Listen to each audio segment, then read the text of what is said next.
Hello students, welcome to my YouTube channel IT Academia by Arvind sir. In this video lecture, I am going to start with unit number 4 of software engineering. Okay, so basically the unit 4 deals with coding, structured programming and programming practices. This is the name of unit number 4.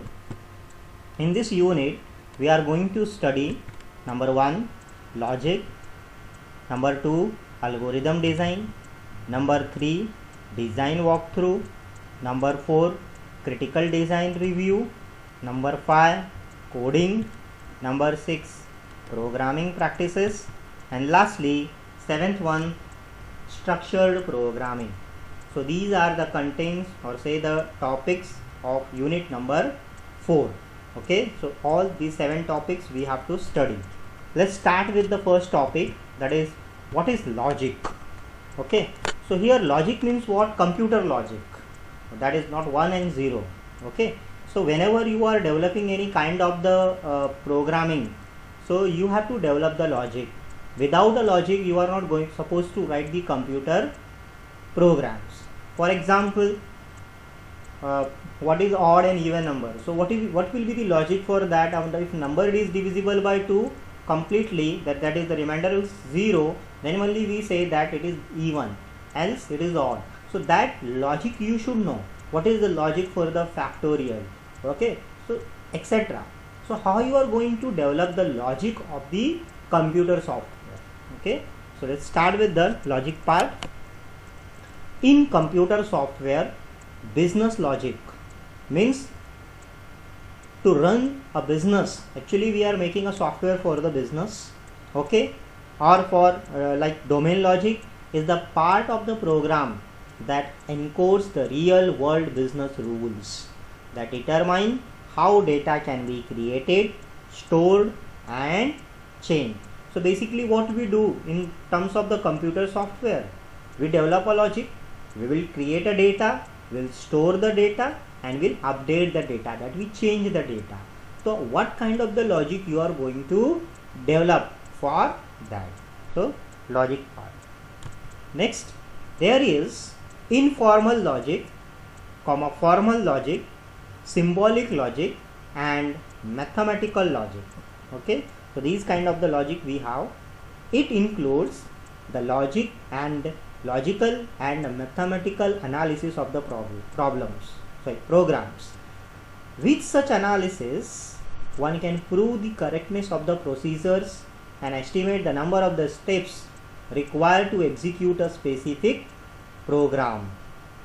Modern logic is used in such work and it is incorporated into the programs that help construct the proof of such results. For example, if you have to develop a program to print the multiplication table of any number, suppose it start with 5 into 1 equal to 5 and lastly it end with the 5 into 10 equal to 50, or for any number.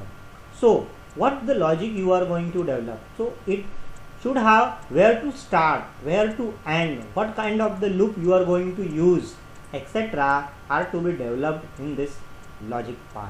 Okay, so this is what just the basic introductory part of the logic. So basically here logic means to run your software, to run your business, okay, to work with your software. What kind of the logic you are going to develop so that data will come in and store and then process it, and whenever we require it we can change, we can delete the data. Okay, so all these things are to be managed in this logic part. Okay, second is algorithm design. So basically data structure already you have studied in previous semester.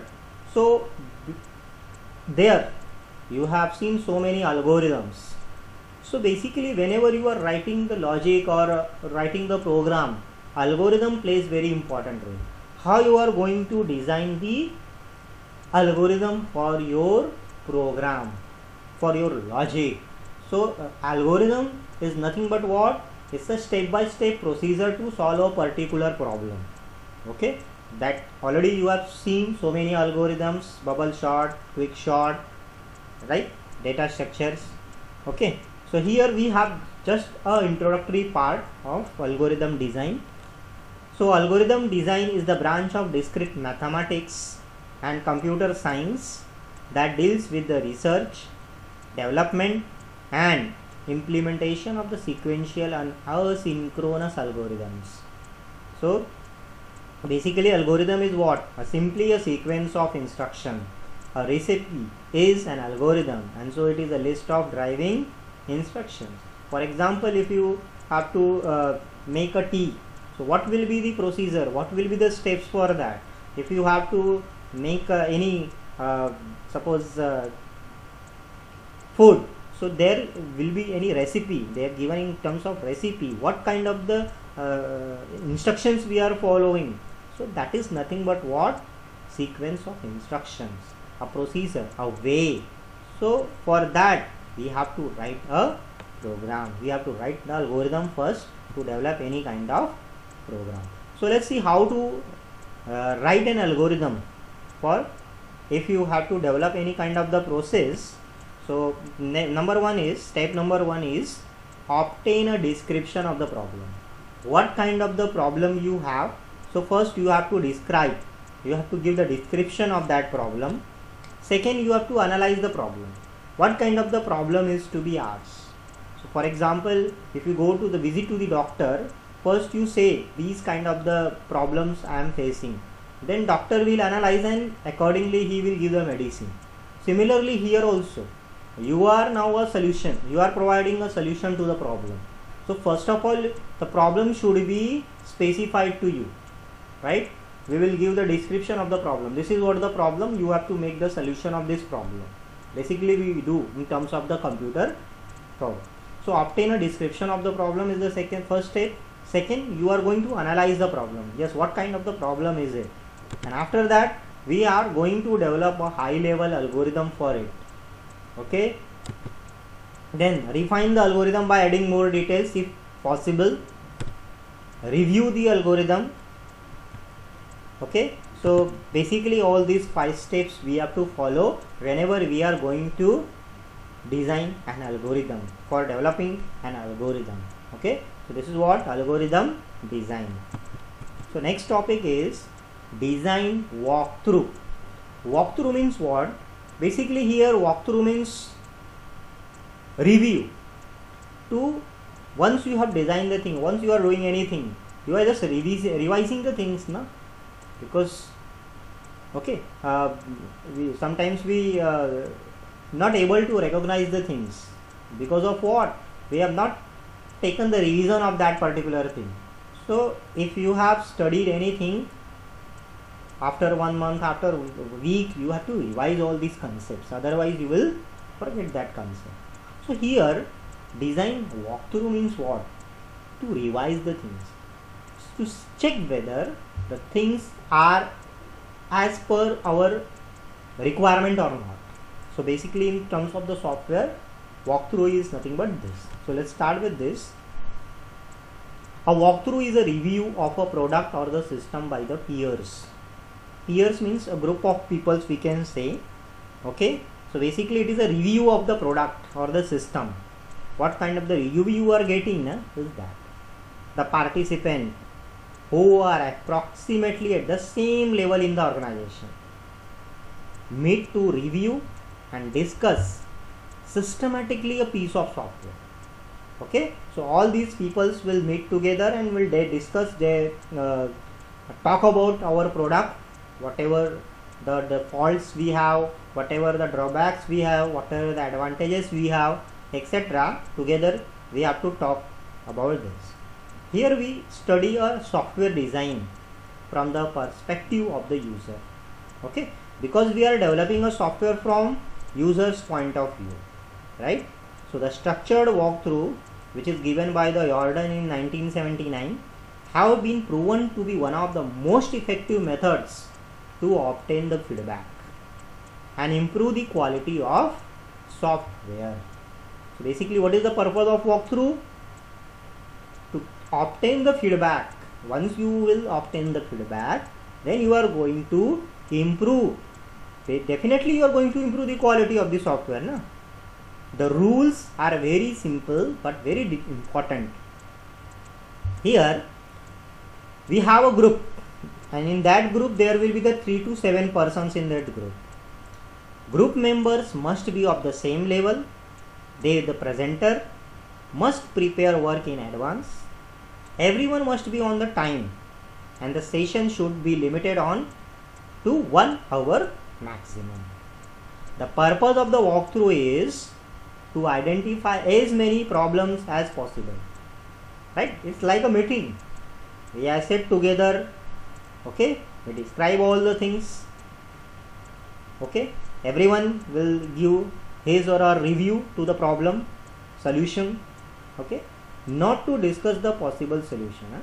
Not to discuss the possible solution.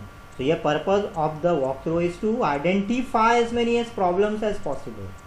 Means these kind of the problems will maybe occur. Okay, maybe possible to with the system.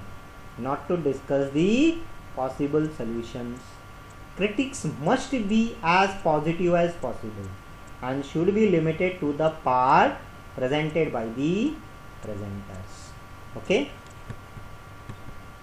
This is just a basic introductory part of the walkthrough. Next, what is the roles?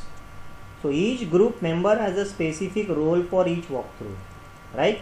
So whenever we make a team, we will specify roles to each and every group, to each and every person.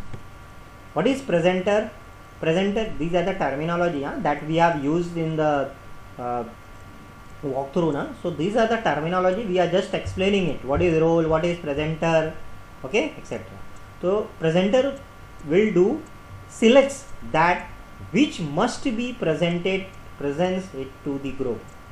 And who is going to present all the problems? Okay, so presenter will present the things. Next, a concept scribe, which takes the notes of the comments. Whenever there will be the comments, he is going to make a note. So that is the job of the scribe. Comment. Okay. Coordinator, ensure that the discussion is concentrated on the software. Concentrated on the software. Concentrates on the software. Ensures that the session lasts exactly minutes. That is almost maximum 1 hour. Session should be finished. Okay. It should goes on. Session lasts exactly this minute. Maximum 1 hour it should goes. Not beyond that. Guardian of the standards.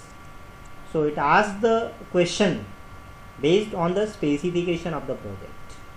Okay. Next is the preparation. Make the several copies of your scenario. Okay.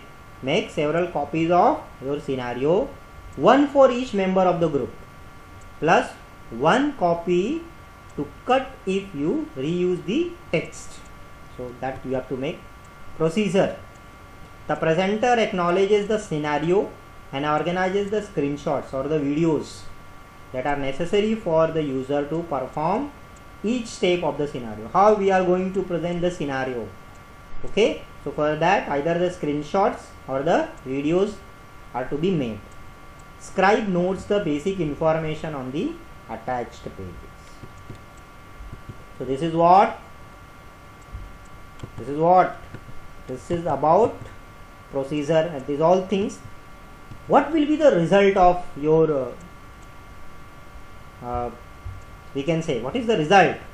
So move so that everyone can see the images of the presenter screen. The presenter begins by describing the scenario quickly and present the first image that the user sees. He or she shows what the user needs to do step by step and to execute the script.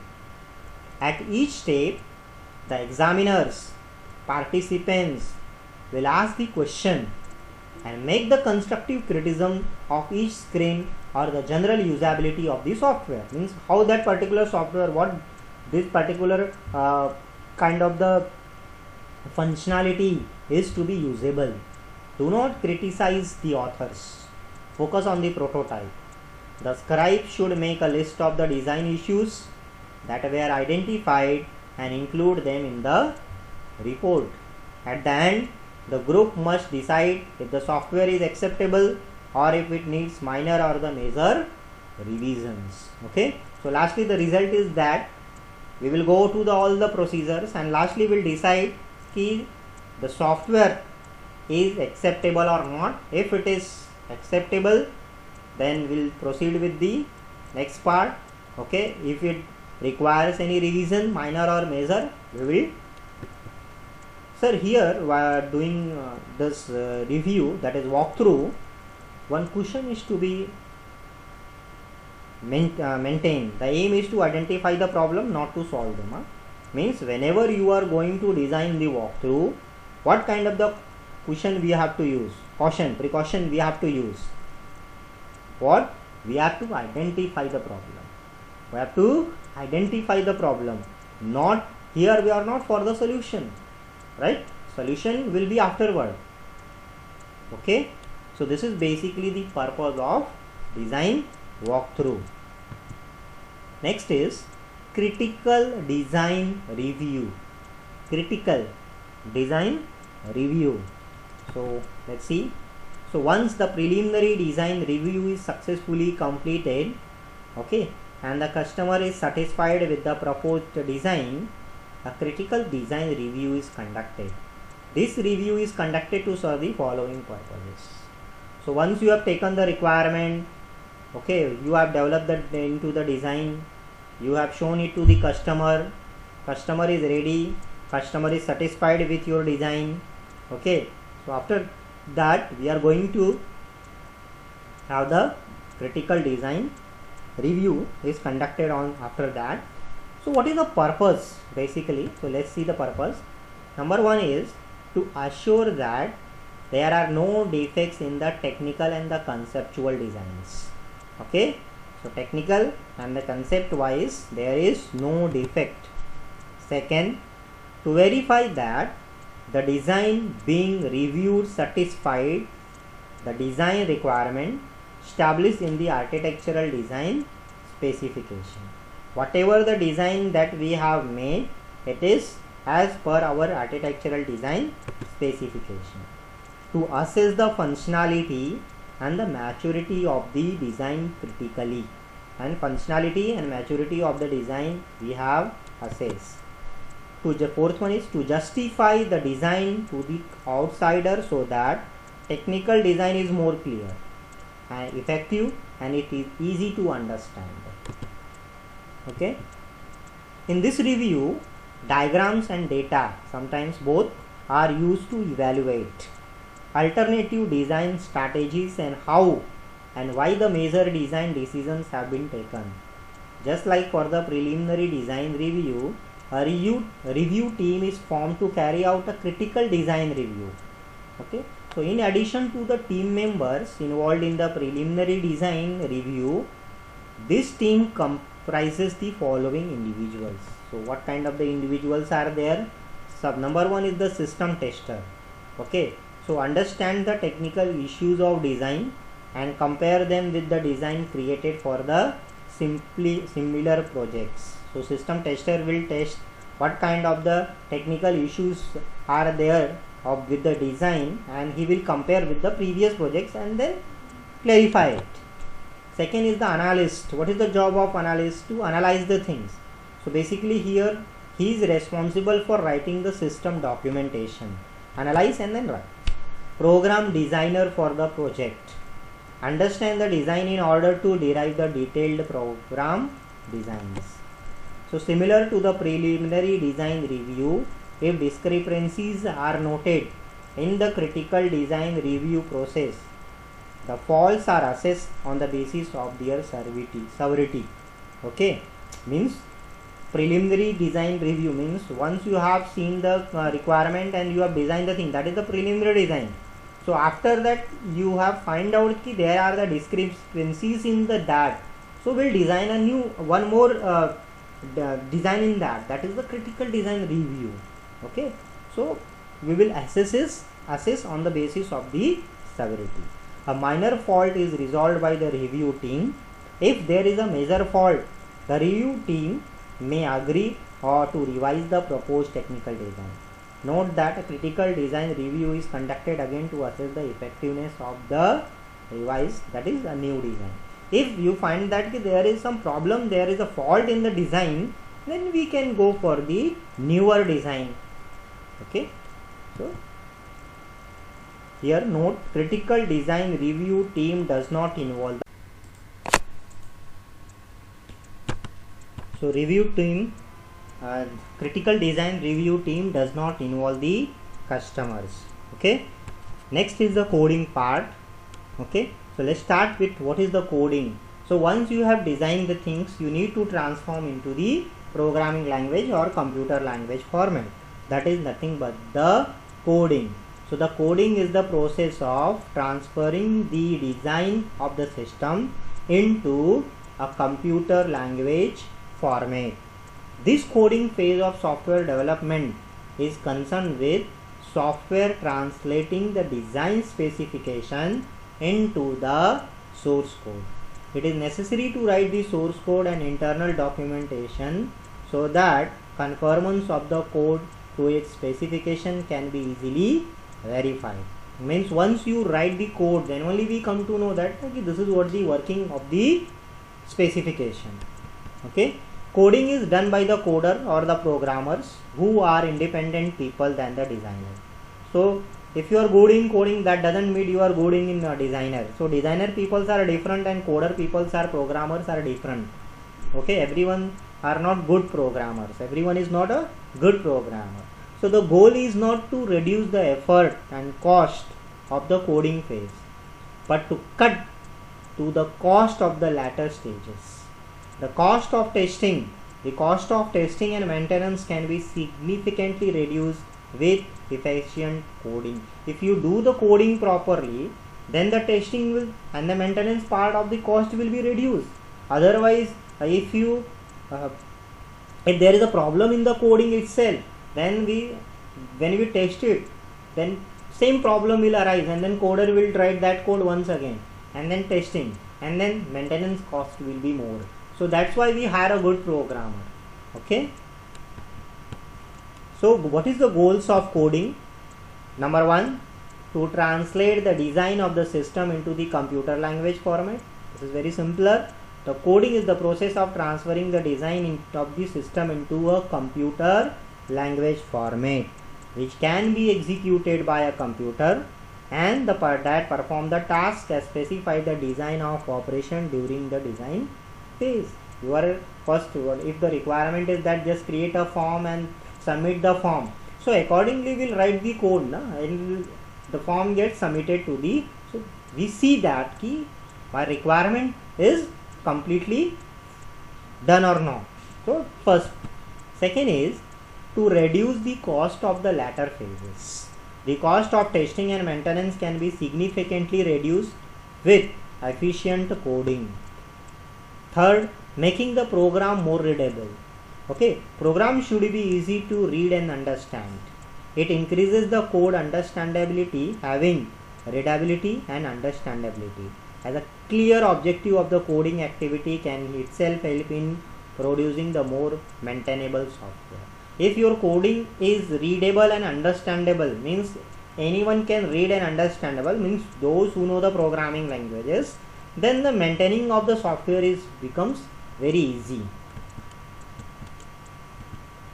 Next, what is the coding standards? Some coding standards we are following when we do the coding. So general coding standards refers to how the developer writes the code. So there we will discuss some essential standard regardless of the programming language being used. The following are the some representative coding standards. Coding standards are: number one, indentation, inline comments, use of global, structured programming, naming conventions, and error and exception handling. So all these things, whenever you go for the coding, you have to cover all these standards. Let's see the first one, indentation.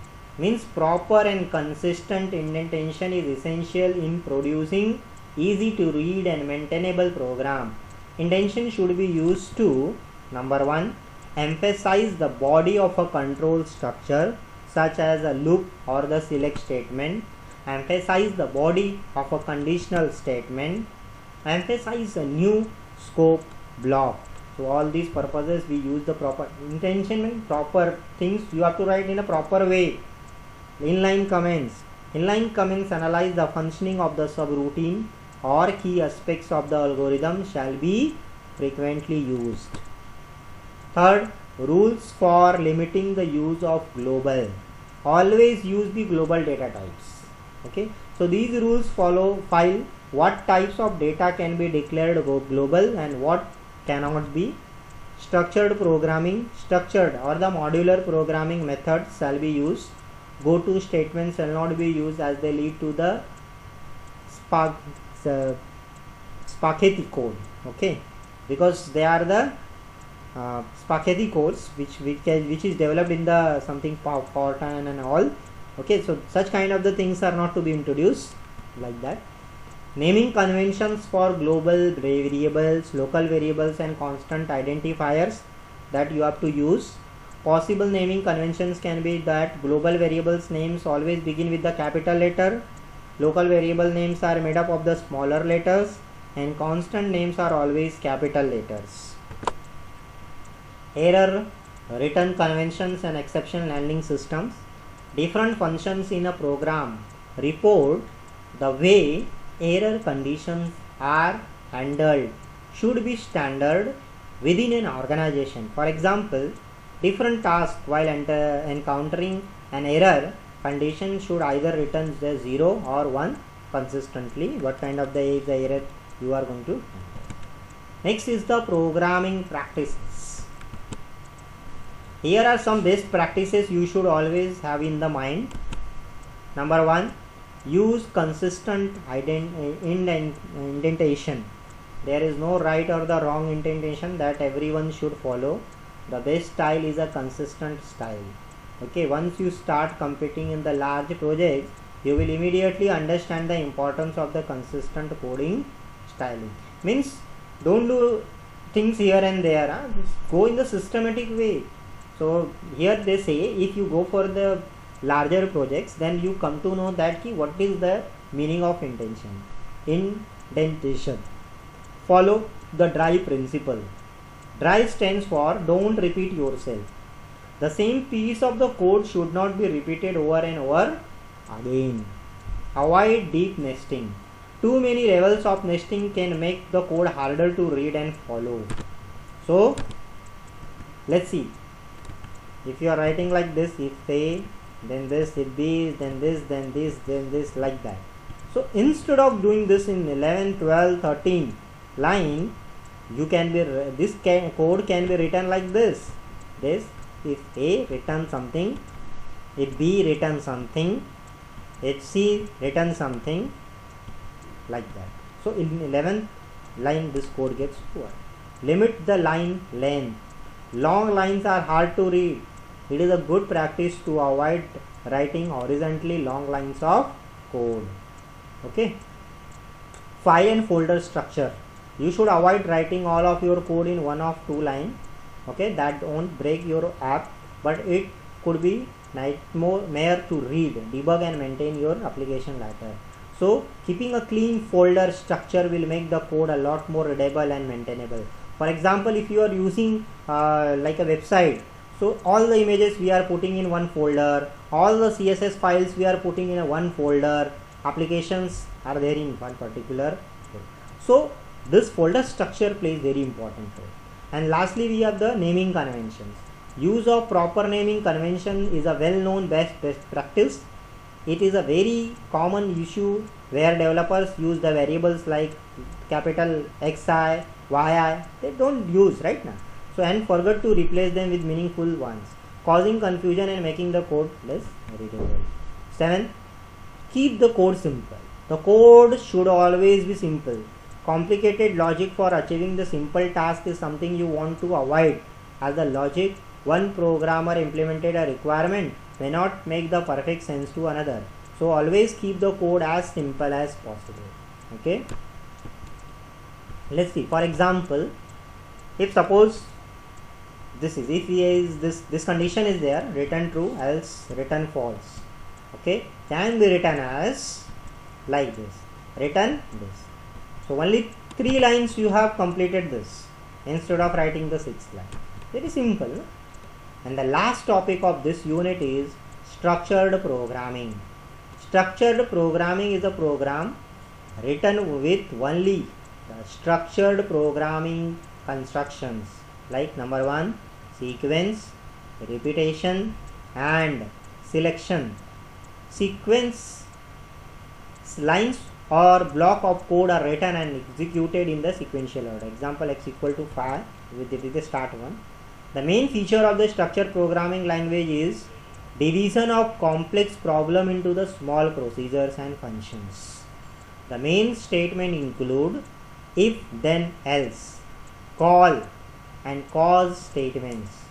Large set of operators like arithmetic, relational, logical, bit manipulation, shift and part word operators, etc.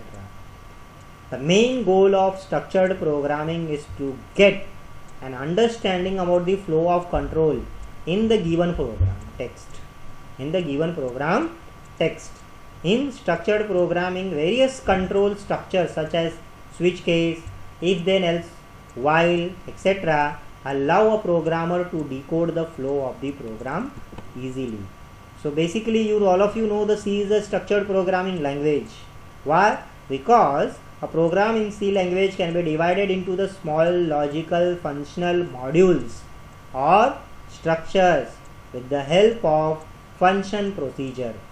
So C is a high level programming language, so it is very easy to understand and write a program. So basically C follow a structured programming. Okay. So with this we have finished unit number 4. Okay. Thank you so much for watching this video.